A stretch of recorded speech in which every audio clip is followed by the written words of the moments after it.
Halo, apa kabar Sobat Ekonomi Kreatif? Bagaimana kabar Anda di hari ini? Senang sekali rasanya kita dapat berjumpa kembali dalam program acara Ekonomi Kreatif. Dan pada kesempatan kali ini mengambil tema tentang kerajinan tembikar kekinian.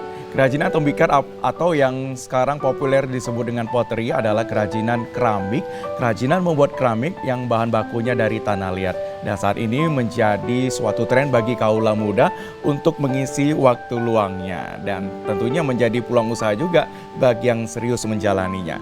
Dan untuk membahas hal tersebut di Ekonomi Kreatif kali ini kita telah menghadirkan pengrajin pottery ataupun gerabah. Usianya masih muda tapi sudah sangat serius dalam menekuni bidang usaha ini. Ada Kristalin atau yang biasa disapa dengan Claudia. Apa kabar? Halo Kak Lukman, gimana kabarnya? Baik, hujan ya ternyata, Iya, tapi hujan. tidak menyurutkan semangat kita untuk Iya, mengisi pasti. kegiatan ekonomi kreatif di sore hari ini. Iya. Berbagi pengalaman juga tentunya menjadi inspirasi juga bagi pemirsa yang melihat tayangan ini ya. Iya, betul. Apa kabar, sehat ya? Iya, sehat. Di tengah kesibukannya dalam mengisi workshop, kemudian juga masih studi ya. Iya, masih- studi udah tamat. Studi sudah kebetulan. selesai. Mungkin ada produksi. Ya. Sekarang sibuk berusaha ya dalam mengisi waktu mudanya. Banyak masyarakat kita belum populer ya, mungkin tembikar oke lah ya, Iya. orang-orang dulu tahu, tapi pottery mungkin banyak juga yang belum tahu. Apa sih pottery itu kalau dia? Pottery mungkin kalau bisa dibilang istilah modernnya ya.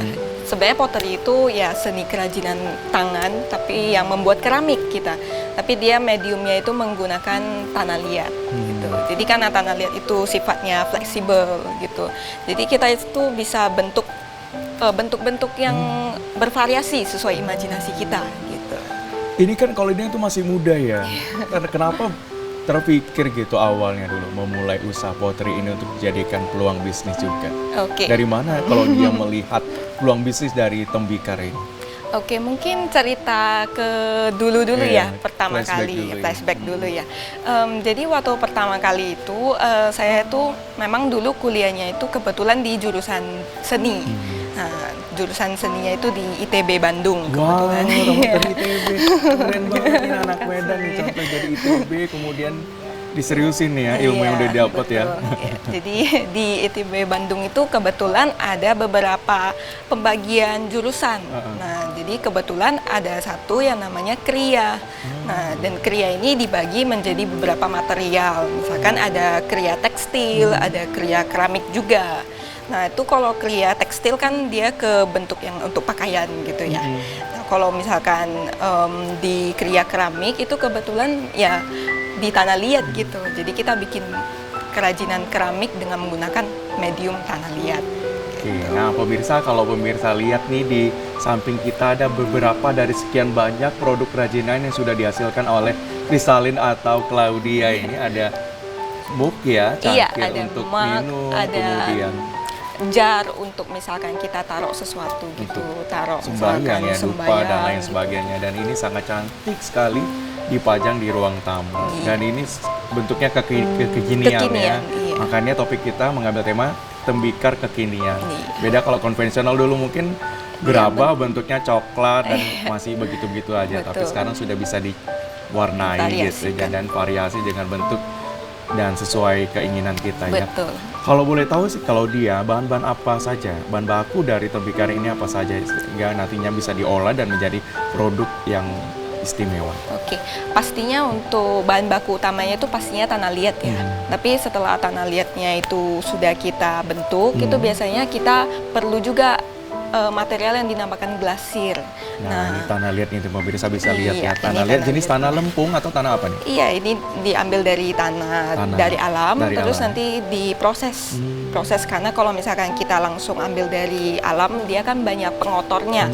Pengotor yang dimaksud itu misalkan kadang kalau kita ngambil tanah dari garden gitu, dari taman, kan banyak pasir Unsur haranya juga nggak sesuai ya. Betul, misalkan banyak daunnya gitu. Jadi nanti terus kalau misalkan nggak diproses dulu, itu nanti suhu bakarnya itu juga beda-beda. Kita nggak tahu nih ketahanan dari tanahnya itu gimana.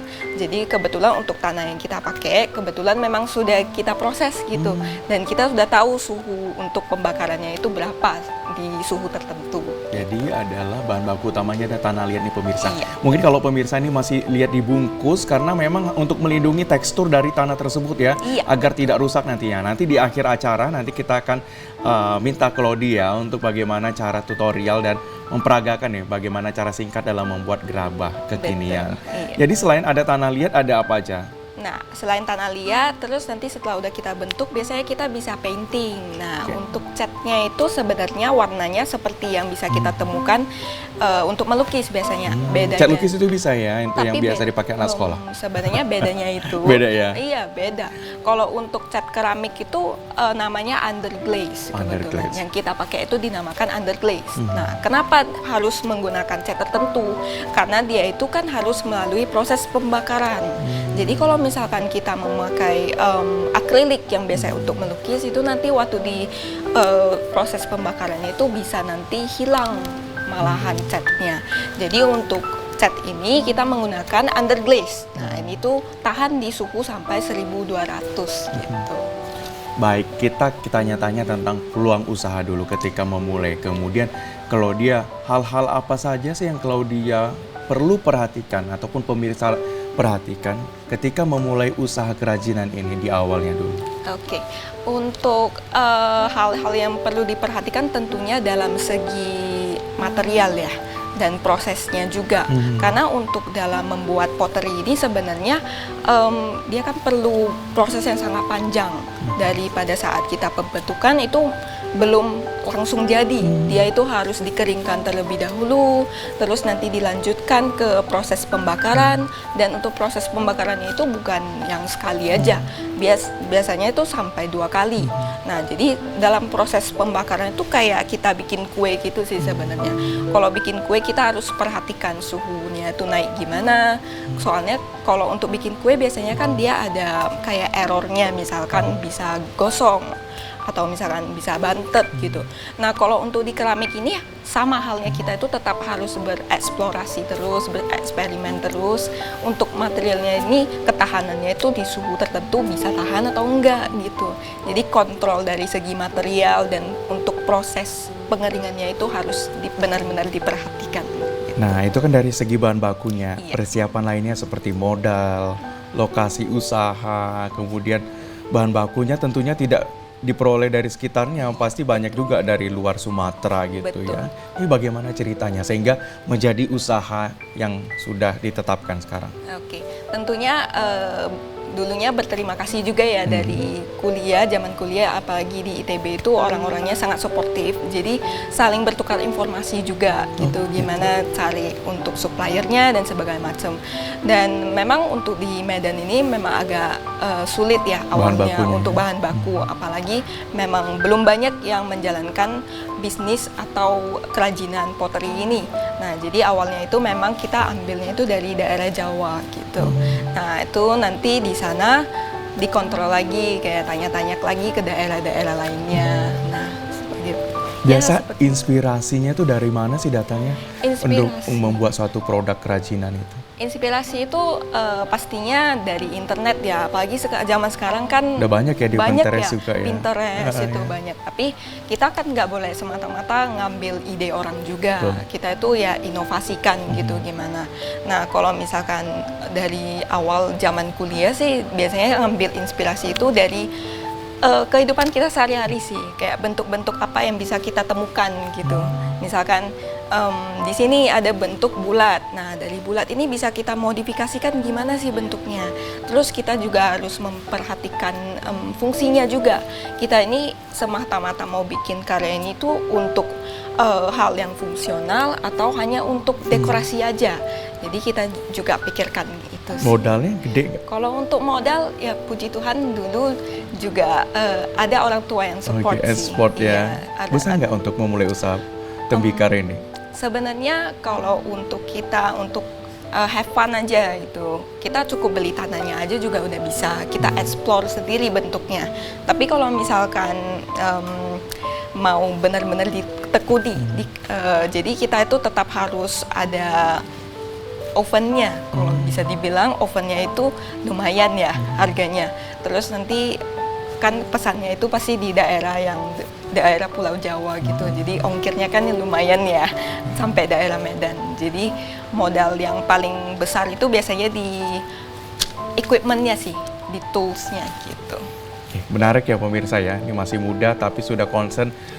Mungkin korelasinya juga dari zaman kuliah sampai sekarang terus ya, maksudnya masih di jalur yang sama, seni kriya begitu. Memang betul-betul dicintai dan bisa menjadikan peluang usaha dan menjadi cuan yang cukup menguntungkan ya. Ini pemirsa, mungkin bagi pemirsa yang ingin bergabung bersama kami juga ada line interaktifnya ya di 0811 6100 386. Sekali lagi di 0811 6100 386 bagi Anda yang mungkin tanya-tanya kepada narasumber kita bagaimana mungkin tantangannya juga hadapi, kemudian nanti peluang usahanya ke depan seperti apa ya. Betul.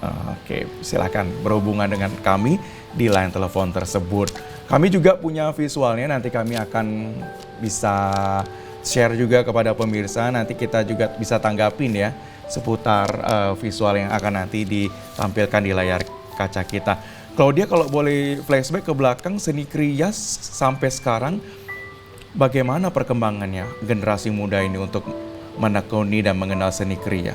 Nah, makin kesini makin banyak ya yang tertarik. Apalagi kalau untuk sekarang kan perfilman gitu di TV itu sering juga kayak mengambil tema ada yang pottery, misalkan kalau lihat drama Korea itu kan banyak ya, sering sisip scene pottery gitu.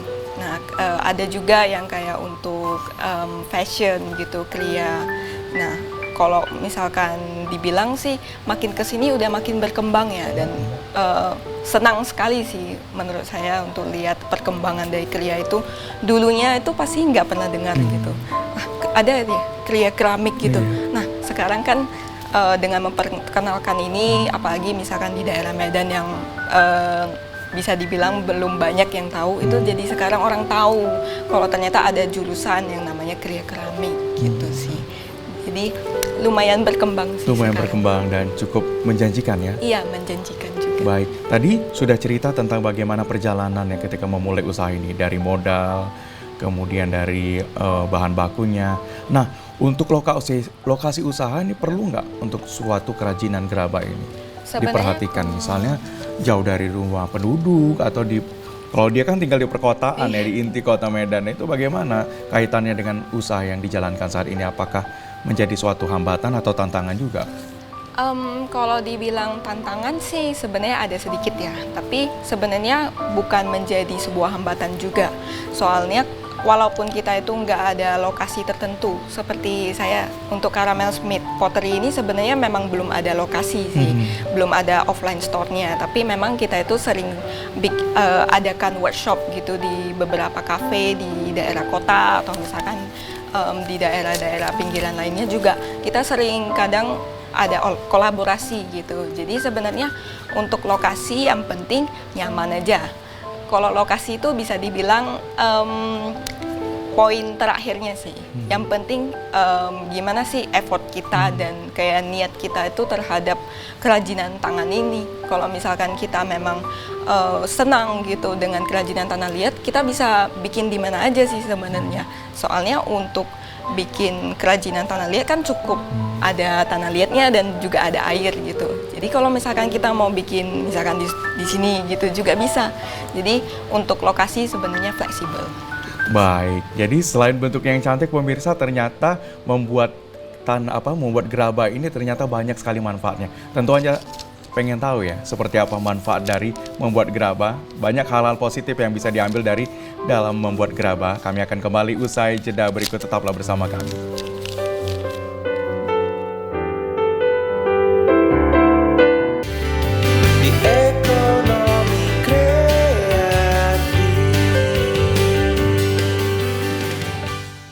Ya, terima kasih pemirsa, Anda masih bersama kami dalam program acara Ekonomi Kreatif. Dan masih bersama dengan Kristalin atau yang akrab dipanggil Claudia. Ternyata banyak sekali ya Claudia ya untuk manfaat dalam membuat seni kriya dari gerabah ini. Kira-kira apa sih? Ya tentunya kalau misalkan untuk anak-anak ya bisa melatih sensor motorik mereka Oh ya. iya, anak-anak Iya, juga udah bisa betul. buat gerabah ini. Bisa. Kalau untuk Usia anak-anak berapa tuh? itu usia start dari 5 tahun. 5 tahun ya? Bahkan kita sebelumnya pernah ada murid yang usianya 4 tahun juga. Tapi itu memang pastinya harus didampingi. Ya. Harus sabar ya, Betul. masih 4 tahun. Nah, dan terus kayak selain sensor motorik juga melatih fokus mereka ya. Apalagi kalau kayak zaman sekarang kan gadget Iya, terus ya. udah canggih, ya kan? Iya, jadi kalau untuk pottery ini sebenarnya melatih fokus mereka juga supaya nggak habisin waktu itu di layar terus. Terus selain sensor motorik melatih fokus juga misalkan untuk orang-orang lansia gitu untuk supaya nggak pikun misalkan. Jadi mereka itu bisa menerima arahan, mengikuti arahan juga gitu.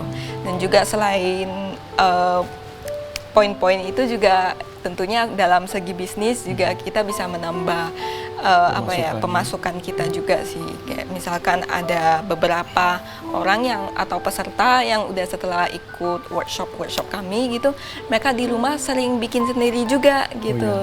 Soalnya mereka itu misalkan pengen ada cuan tambahan, jadi mereka jual gitu. Sekarang kan banyak platform-platform ya yang udah bisa kita jual di mana aja gitu.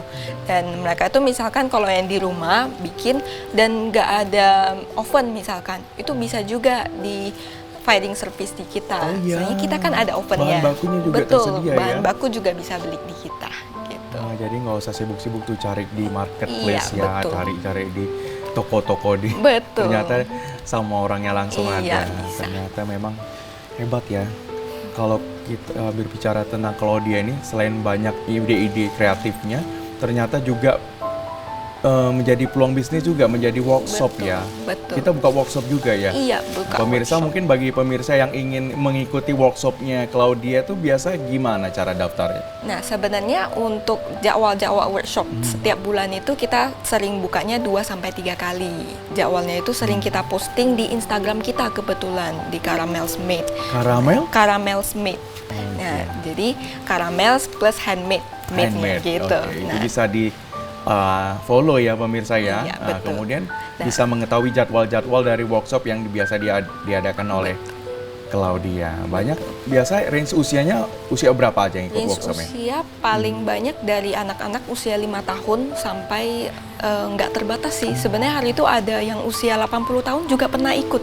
Nah, jadi orang-orang lansia yang misalkan 80 tahun itu tetap kita ada tim kita yang guide gitu. Misalkan ada kesusahan atau misalkan kadang dalam segi dekorasi pastinya kadang ada beberapa kesulitan itu tetap kita guide. Jadi dalam workshop atau misalkan di luar jadwal workshop itu kita juga ada private session kebetulan. Nah, jadi private session itu apa sih?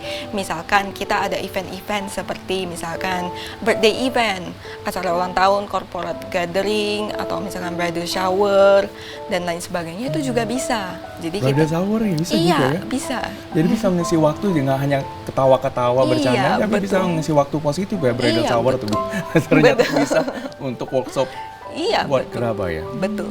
Jadi nggak harus hanya belajar aja, kita bisa have fun bareng gitu.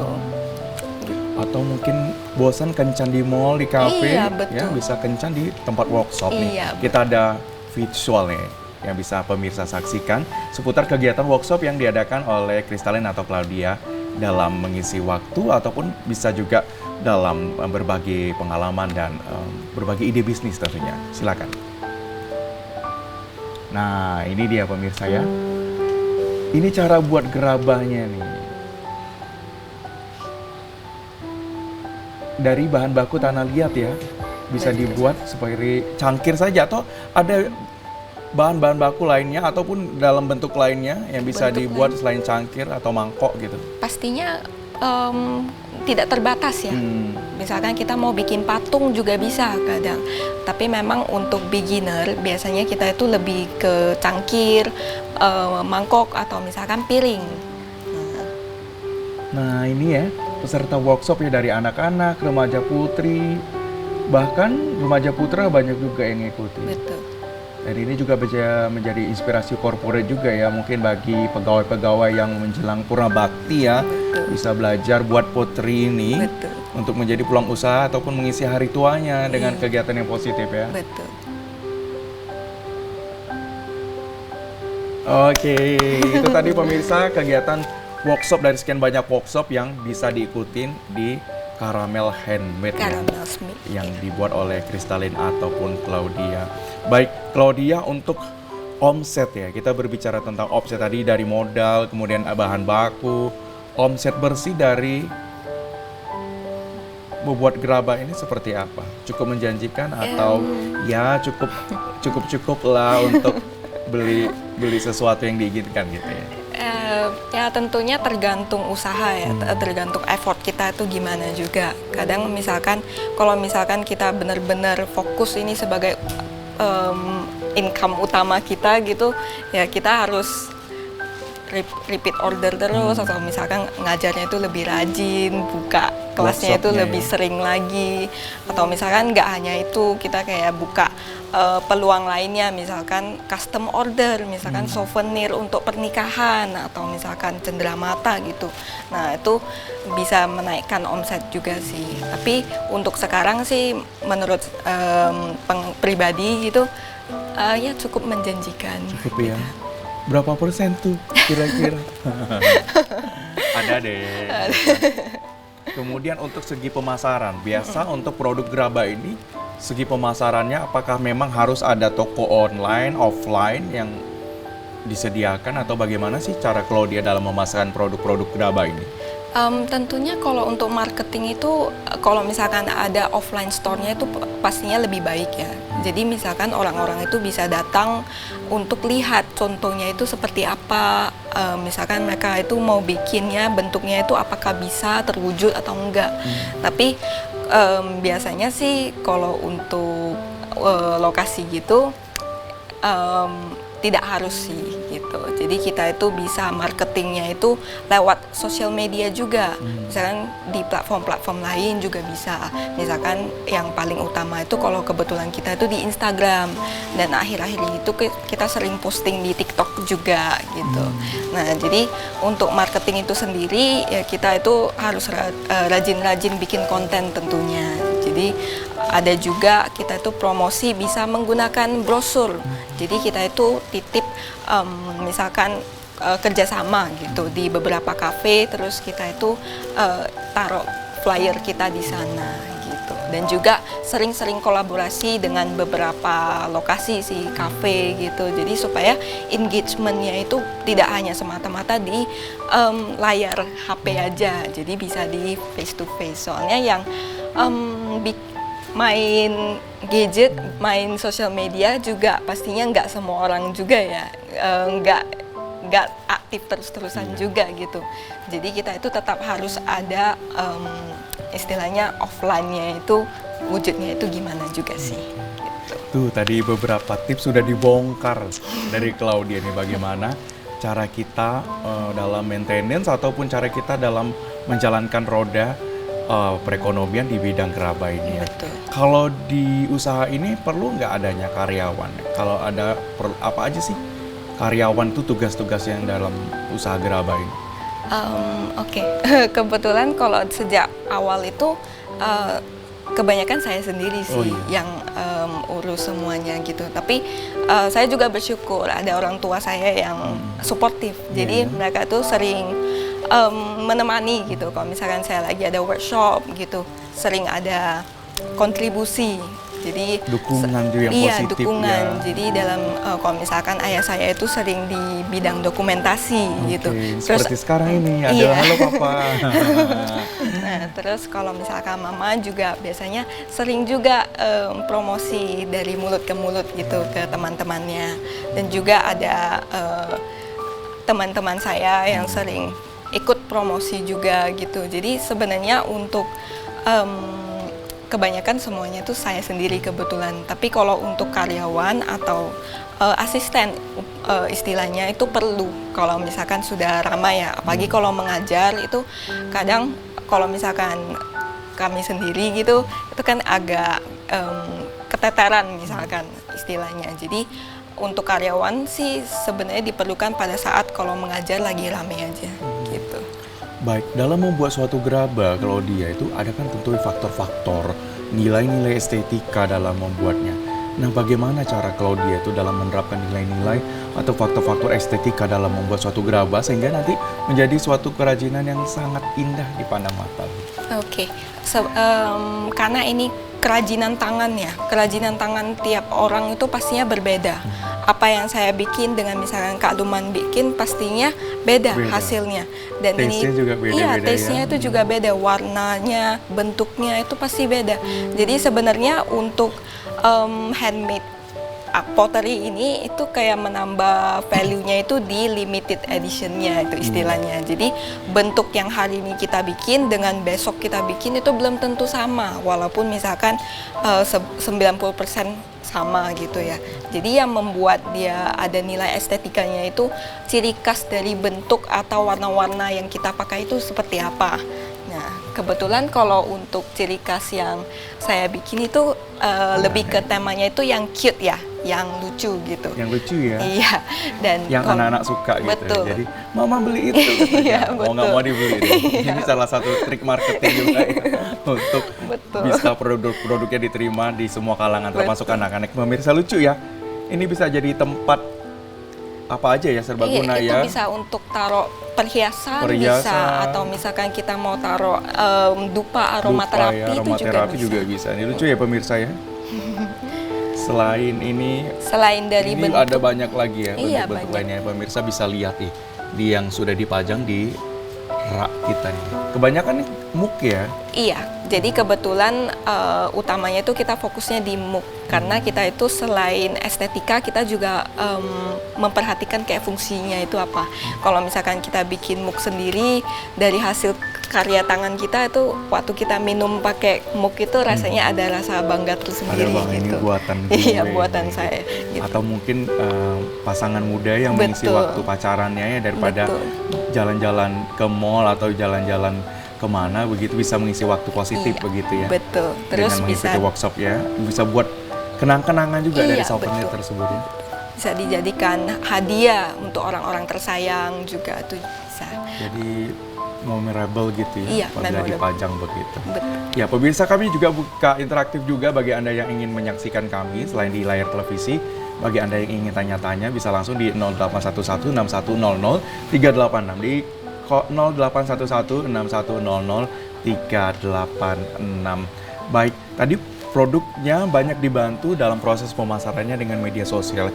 Berarti sekarang media sosial sangat berperan penting ya dalam memasarkan produk kita ya? Betul sekali. Media sosial itu pastinya sebagai jalan utama lah ya kalau bisa dibilang.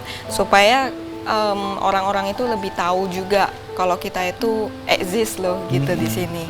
Nah, jadi manfaatkan sebaik mungkin sosial media, apalagi kalau untuk berbisnis gitu ya. Itu sangat bermanfaat sih. Kalau kita sangat tekuni. Pengganti toko offline. Betul sekali. Sambil nunggu-nunggu toko offline yang dibangun, ada di sosial media. Di sosial media. Kalau kebanyakan workshop biasa diadakan di mana kalau misalnya toko offline-nya belum ada? Nah, kalau untuk workshop itu kita di beberapa kafe ya. Itu beda-beda. Di kafe ya? Iya, jadi itu tadi bisa kerjasama dengan pengusaha kafenya ya? Iya, betul sekali. Seperti apa itu kerjasama? Nah, kerjasamanya itu dibangun? Pastinya kita kalau udah posting di sosial media, jadi diharapkan supaya orang ikut, terus banyak yang berkunjung, harapannya begitu. Nah, tapi kalau untuk workshop kita itu kebetulan memang tidak hanya berpacu ke satu lokasi aja, kita itu di beberapa lokasi. Biasanya sih collab-collab gitu. Nah, untuk dapat minuman juga untuk si pesertanya atau misalkan dapat snacks. Jadi dengan harga tertentu itu udah termasuk include semuanya. Dari semua. Iya. Bisa jadi sambil belajar perut pun kenyang ya. Iya, betul. Hati juga senang. Hati juga senang.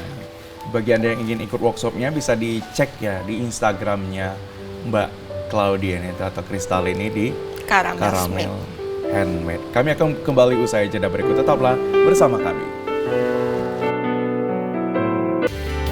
Di ekonomi kreatif.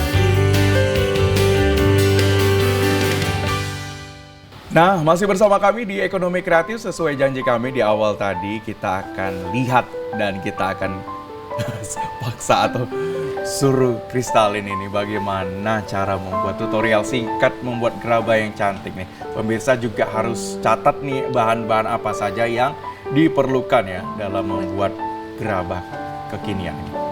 Oke, mau di demo atau gimana? Silakan. Nah, ini pemirsa kalau bisa lihat tanah liat ya, tanahnya bukan sembarang tanah. Ada tanah khusus yang betul-betul Sudah diproses. sudah diproses ya. Betul. Ini ada. Nah, ini ada tanah liat.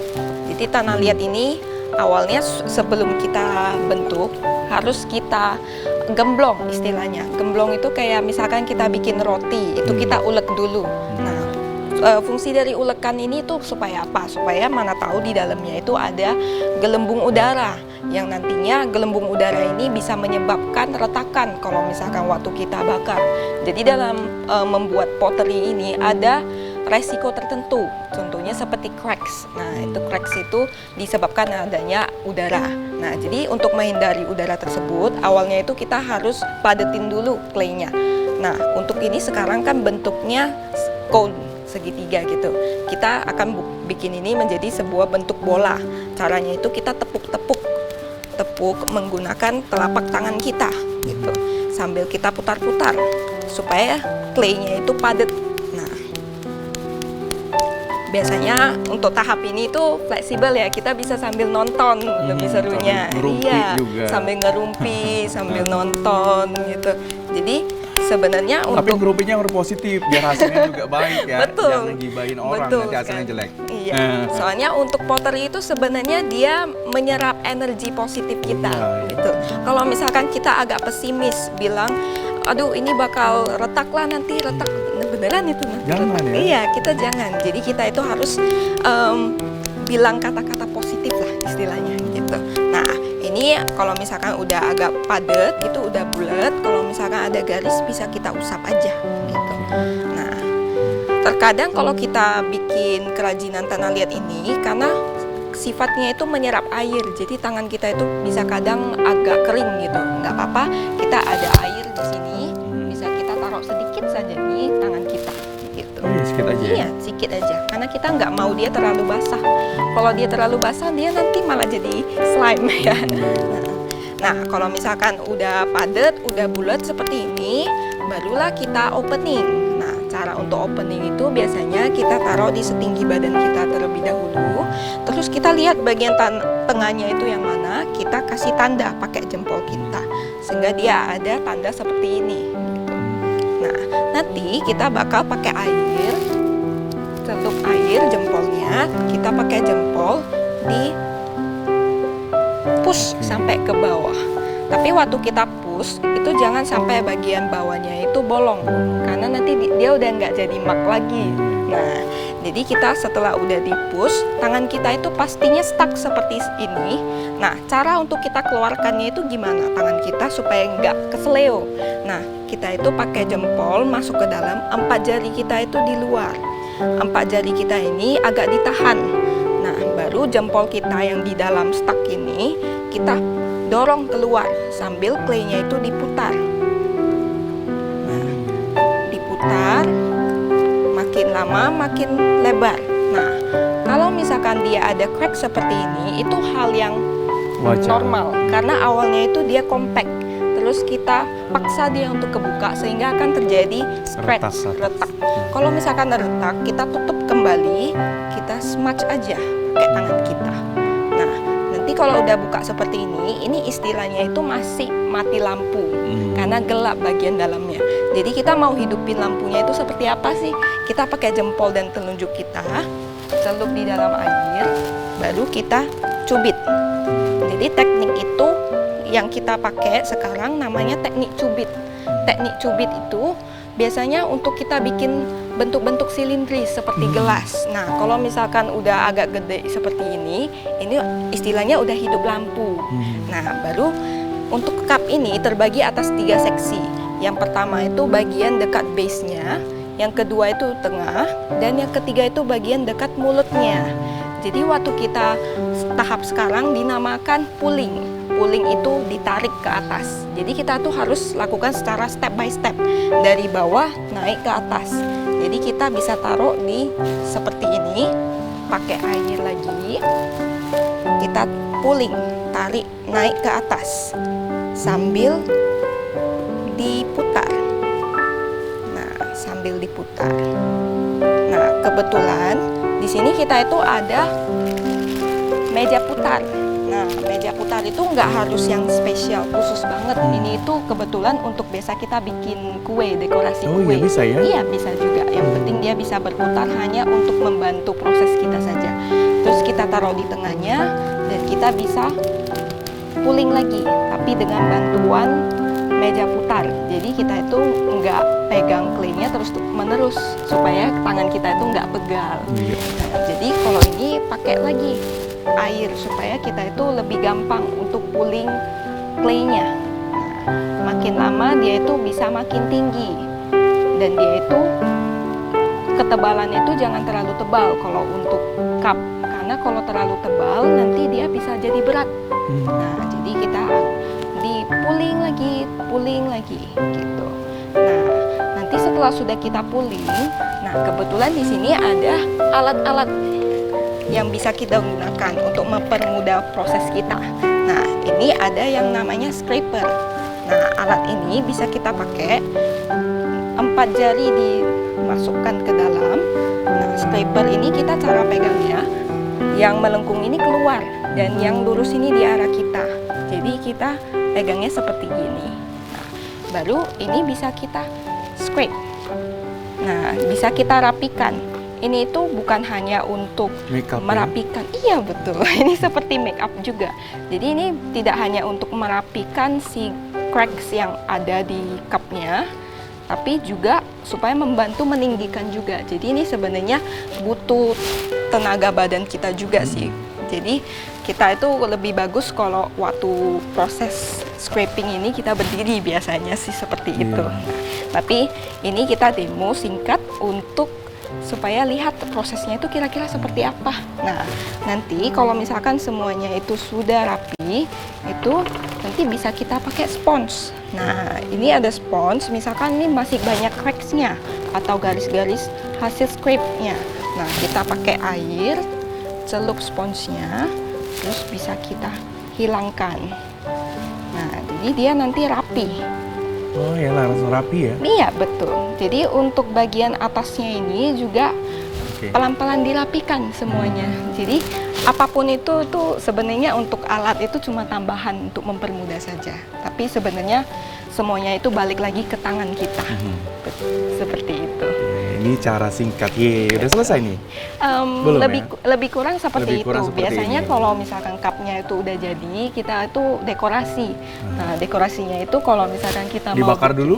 Oh enggak, Oh, kita nggak usah ya? langsung Langsung dekorasi dulu. didekorasi dengan Iya, cat ya? Betul. Kita dekorasinya itu bisa bikin dekorasi menggunakan cetakan, atau misalkan kita itu mau menggunakan manual tangan. Kalau misalkan menggunakan cetakan, itu kita bisa ambil clay lagi. Kita biasanya dipipihkan terlebih dahulu. Nah, pemirsa kalau yang penasaran bisa ikut kursusnya ya, Betul. workshopnya di hari Minggu nanti. Betul. Caranya gimana? Follow dulu Instagramnya Follow dulu Caramel Instagramnya. Handmade. Caramel Made. Terus nanti Caramel. setiap jadwal setiap bulan itu selalu kita posting di setiap tanggal 1 setiap bulannya. Nah, nanti ini kalau misalkan udah kita cetak itu, nah ini ada kupu-kupu seperti itu. Kalau misalkan kita mau ditempel, itu bisa kita tempel, gores-gores dulu gitu. Kita gores-gores terlebih dahulu dan kita taruh air. Nah, jadi kalau untuk menempel sesuatu itu hanya fungsi menggunakan air aja sih. Nah, jadi bisa Langsung kita tempel tuh tempel. gambar kupu-kupunya. Iya, gambar kupu-kupu. Ini kalau misalkan kita Lucu pakai ya? cetakan. Iya. Jadi ini bagian sisinya itu juga bisa dirapikan menggunakan spons juga. Nah, atau dengan menggunakan air. Nah, nanti misalkan kalau udah selesai, itu nanti bisa langsung dicat. Nah, untuk catnya itu kita ada variasi. Jadi di sini ada kuas juga, biasanya langsung dicat. Oke. Dalam menjalankan suatu usaha pasti ada suka dukanya. Kira-kira suka dukanya seperti apa sih? Kalau sukanya itu pastinya karena ini hobi ya. Jadi kalau ada duka-duka tertentu itu pastinya udah kayak karena udah hobi, udah suka gitu di bidang ini, dukanya itu jadi nggak terasa gitu. Tapi suka dukanya itu Kalau dukanya sih kayak waktu misalnya menghadapi beberapa shape, beberapa bentuk, misalkan bentuknya itu agak abstrak gitu ya, dan tidak sesuai keinginan kita, atau misalkan nanti mau kita ubah tapi bagian bawahnya itu udah cracks gitu. Nah itu kan berarti gagal gitu, tapi bukan berarti kalau gagal itu kita nggak bisa ulang lagi. Nah clay yang belum dibakar itu bisa kita recycle istilahnya, jadi bisa kita celupkan di dalam air dan dia menjadi clay kembali. Tapi kalau sukanya itu karena untuk ngajar itu biasanya kan ada anak-anak ya, terutama kalau anak-anaknya itu Aktif ya? Iya aktif, pengen nanya, kayak pengen tahu gitu, sering-sering nanya, dan kayak di end of the session itu mereka jadi seneng gitu, dan mereka tuh tetap ada stay in touch gitu dengan saya gitu, dengan tim juga. Itu salah satu sukanya sih dari menjalankan workshop atau ngajar di pottery ini. Menjadi seorang pengrajin ini kan dituntut harus kreatif ya, harus inovasinya terus diupdate.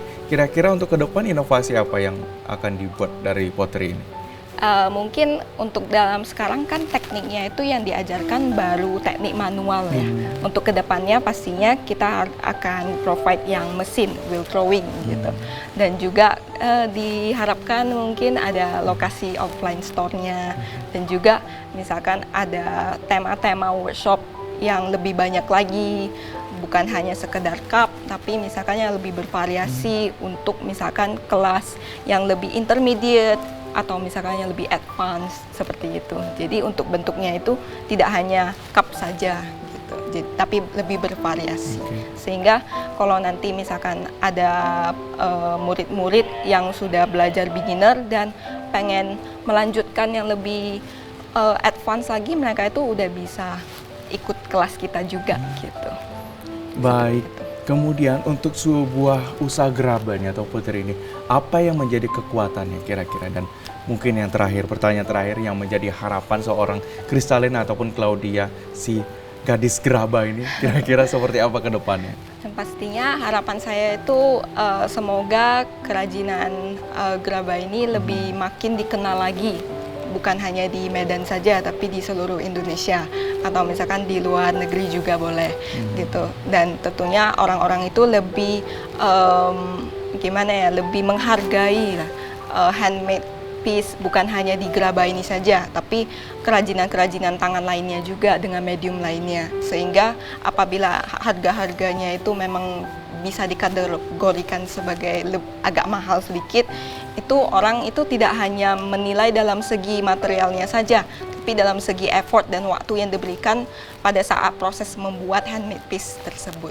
Baik, punya pesan singkat mungkin bagi generasi muda yang ingin mulai usaha kerajinan nih seperti apa? Untuk generasi muda yang mau mulai melakukan sesuatu, tidak hanya dalam kerajinan tangan atau hal-hal lainnya, itu coba aja dulu. Jangan pernah berpikir semuanya itu nggak bisa. Sebenarnya kalau kita belum coba, kenapa kita bisa bilang ini itu nggak bisa? Jadi kita itu tetap harus mencoba hal-hal yang baru. Jadi kita itu bisa mencari apa sih kesenangan kita itu di bidang mana, di material apa gitu. Jadi tetap semangat aja dan jangan berhenti belajar sih, seperti itu. Baik, pemirsa, dari Claudia ini kita banyak ya belajar ya di usia mudanya, bahwasannya untuk membuka usaha tidak perlu latar belakang pendidikan ataupun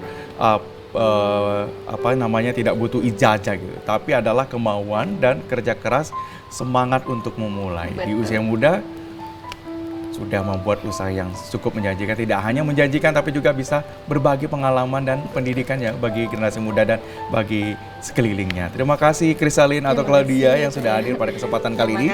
Semoga apa yang sudah disampaikan bermanfaat bagi sahabat ekonomi kreatif. Saya Lukman Hakim Storus mohon undur diri atas kebersamaan Anda. Terima kasih, sampai jumpa.